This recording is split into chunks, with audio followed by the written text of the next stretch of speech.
Defense officials from around the world are in Brussels discussing what they can do to help Ukraine continue to fend off Russian forces. All of this happening as Vladimir Putin's threat of possible nuclear war hangs in the air.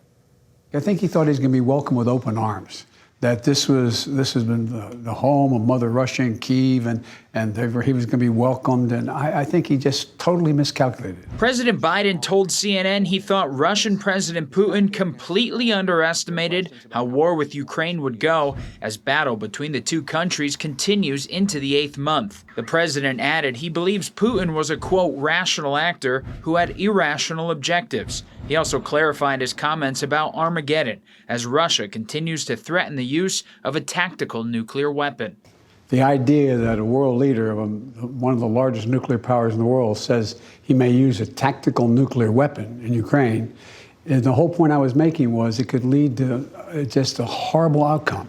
And not because anybody intends to turn it into a world war or anything, but it just, once you use a nuclear weapon, the mistakes that can be made, the miscalculations, who knows what would happen.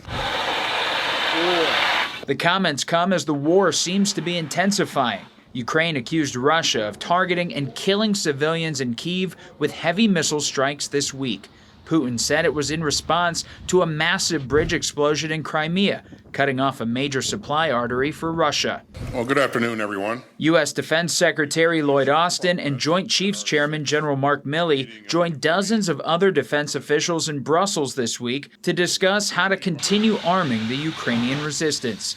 The focus now is on air defense as a harsh and potentially bloody winter approaches. I expect that Ukraine will continue to do everything it can throughout the winter to regain its territory and to be effective on the battlefield. And we're going to do everything we can to make sure that they have what's required to be effective.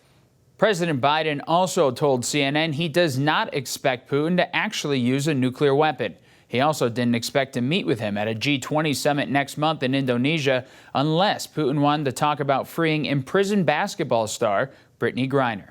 Galka, CBN.